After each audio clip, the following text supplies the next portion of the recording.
Ya, kita memiliki kesamaan. Sabtu kali ini, Tamara, Ray, Sarah, Rita, Vicky, dan Dino telah memiliki agenda bahwa mereka merencanakan untuk camping kali ini. Meskipun mereka sempat melewati perdebatan panjang demi memilih lokasi yang akan mereka datangi, Tamara ingin dipromosan karena selain cinta alam, Tamara juga gemar olahraga.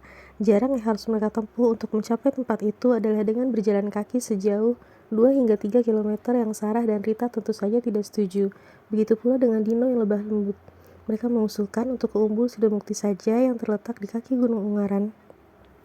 Karena hawanya yang sejuk di sana serta pemandangannya yang sangat indah.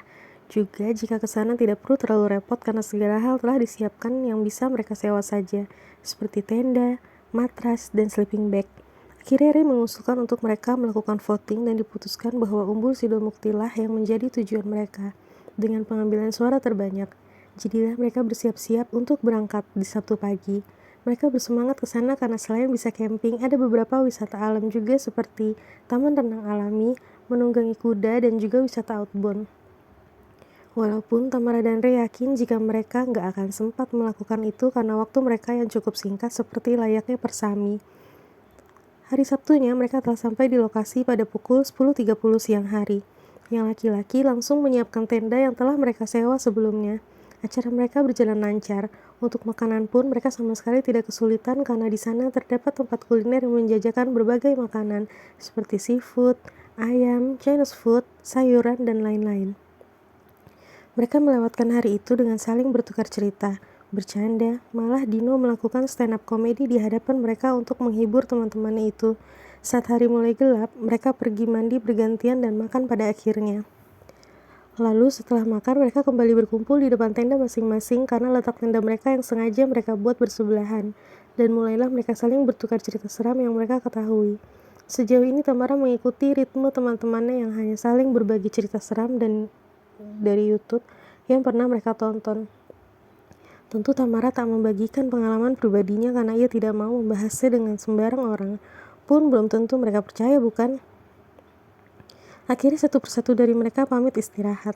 Namun Tamara tak bisa tidur. Sebenarnya ia masih nyaman berkumpul di luar tenda seperti tadi untuk menikmati udara sejuk di sini mumpung ia masih berada di tempat ini, pikirnya.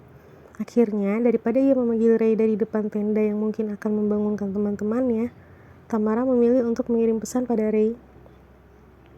Ray, udah tidur? Tidak ada jawaban. Mungkin Ray pun sudah tidur, pikirnya.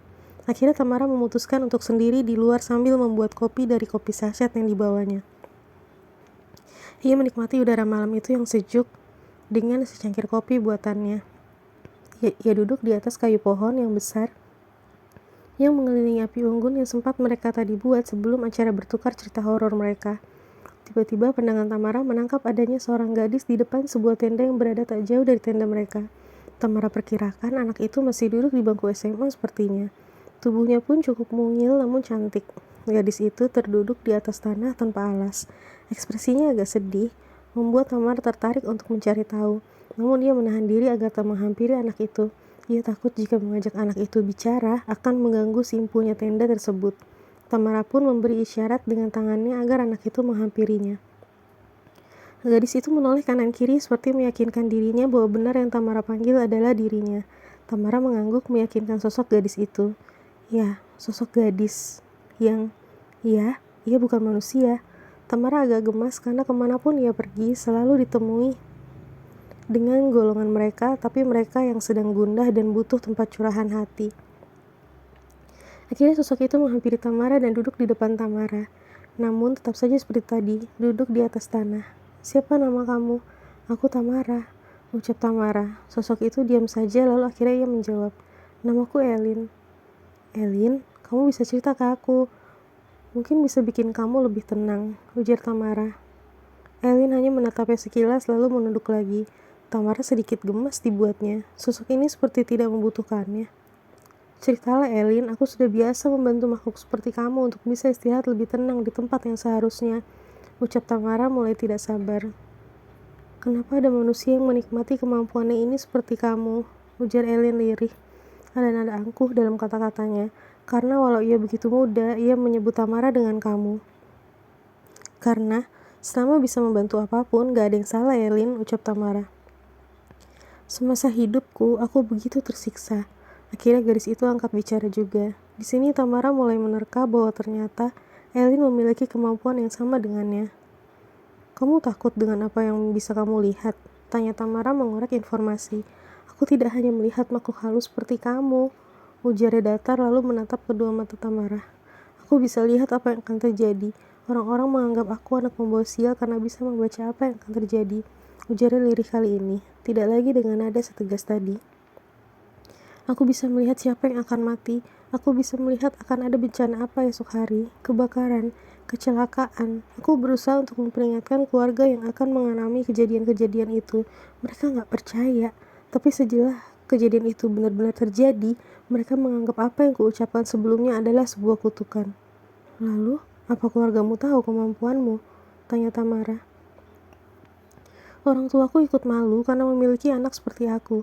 Mereka juga bilang aku adalah anak pembawa sial. Suara pilu Elin bergetar. Kelihatan sekali bahwa ia tengah menahan tangisnya, namun tidak mau sampai tangisnya pecah. Ia begitu keras hati kelihatannya. Tamara mencoba menggenggam tangan Elin dan mengusapnya, tapi ia diam saja, tetap tanpa kata-kata. Hanya tangannya yang jelas-jelas bergetar menahan emosi yang tengah ia rasakan. Tamara ingin tahu lebih banyak tentang anak ini. Tamara memejamkan mata dan berusaha melihat ingatan sosok Elin ini, namun betapa terkejutnya Tamara. Orang tuanya memarahi Elin, memakinya. Elin menangis membantah apa yang dikatakan orang tuanya bahwa ia pembawa sial. Ia berusaha menjelaskan apa yang ia lihat, namun orang tuanya malah mengatakan bahwa ia anak setan. Elin pun mereka hukum. Tamara melihat kakinya dipasung dalam ingatannya, dan Tamara dapat merasakan sakitnya. Walau dalam keadaan kaki yang terpasung, tangannya pun terikat, dan Elin seperti berada dalam sebuah kandang hewan yang sangat bau tidak sedap. Orang tuanya pun tidak memberinya makan semenjak ia terpasung. Tamara tak percaya melihat apa yang terlihat. Potongan-potongan ingatan akan penglihatan Elin pun ia lihat. Gambaran tentang prosesi pemakaman, gambaran tentang kebakaran di sebuah rumah tetangganya, gambaran tentang teman yang berhubungan terlarang dengan kekasihnya, hingga hamil di luar nikah. Disinilah Elin dimaki-maki sedemikian rupa oleh ibunda si anak yang hamil tersebut. Mereka malah mempersalahkan Elin, padahal anak mereka lah yang menorehkan malu untuk mereka sebagai orang tua. Pun saat kejadian itu, orang tua Elin sama sekali tidak membantunya. Paling tidak membesarkan hati anaknya atau setidaknya mempercayai anak mereka. Alih-alih lebih mempercayai orang dan memberikan siksaan bertubi-tubi pada anak mereka sendiri. Elin, lalu apa sebab kematianmu? Kamu gak bunuh diri kan? Tanya Tamara lemah lembut. Elin pun menggeleng. Sempat terpikir untuk itu, tapi aku gak tahu bagaimana caranya. Sementara aku terikat dan gak bisa bergerak. Sekian lama aku terikat, tanpa makan, tanpa minum, dan buang air. Di sana tanpa bisa apa-apa, ujar Elin lirih. Potongan ingatan itu pun nampak di penglihatan Tamara. Tamara sungguh merasa miris melihat siksaan yang dialami Erin, dan Tamara terus mencari sebab kematian Elin. Ia mati kelaparan. Entah berapa lama orang tuanya memasungnya seperti itu. Bahkan Tamara bisa melihat dalam potongan ingatan itu bahwa pergelangan tangan Elin menghitam.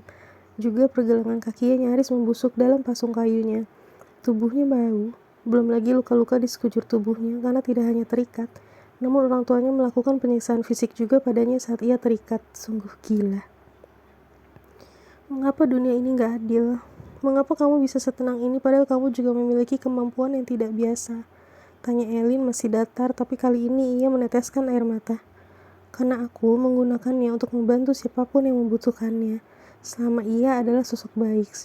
Sejauh ini, aku hanya membantu kalian menyelesaikan urusan kalian yang belum selesai di dunia, ujar Tamara. Lalu ia membelai rambut Elin. Kalau kamu, apa yang buat kamu masih ada di sini? Kenapa gak pergi kemudian nikmati istirahatmu dengan tenang? Elin pun menjawab, aku sudah berjanji pada diriku untuk tetap di sini menyaksikan orang tuaku mati nanti, ujarnya. Sungguh Elin kini terlihat menyeramkan. Di balik kecantikannya yang terlihat, ia terlihat sadis sekaligus. Sayang, aku gak punya kemampuan untuk menyentuh mereka yang masih hidup. Jika aku bisa, aku ingin melenyapkan mereka dengan tanganku sendiri, ujar Elin penuh dendam. Akhirnya Tamara paham, ia dendam pada orang tuanya yang tak pernah memberinya pertolongan. Elin, kamu masih begitu muda dan cantik. Sebaiknya damaikanlah dirimu agar kamu bisa meninggalkan dunia yang kejam ini. Tuhan sudah menyediakan tempat terindah untukmu. Percayalah, ujar Tamara lembut. Mengapa Tuhan memberiku kemampuan itu? Mengapa aku tidak normal saja seperti anak-anak lain? Seru Elin. Kali ini nada bicaranya tidak sedatar tadi. Ia meluapkan emosinya. Tamara membiarkannya. Elin, percayalah, semakin berat cobaan hidup yang kamu rasakan dulu, akan semakin indah tempat yang sudah Tuhan sediakan untukmu. Beristirahatlah, Elin. Tidak. Sebelum mereka mati, ucap Elin masih bersikeras, termakan oleh kebencian dan amarahnya. Tamara tidak bisa berkata apa-apa lagi. Selama ini mereka yang berhasil pulang adalah mereka yang mau pulang. Untuk Elin ini sangat sulit. Akhirnya kali ini Tamara pasrah. Segalanya tak selalu berjalan mulus seperti apa yang diinginkannya. Tamara turut sedih dengan apa yang Elin rasakan, namun memang ia tidak punya kemampuan apapun untuk mengubah apa yang telah terjadi. Ia hanya berdoa semoga masih ada pintu terbuka untuk Elin berpulang ke tempat yang lebih baik. Lalu akhirnya ia pun menyerah kali ini.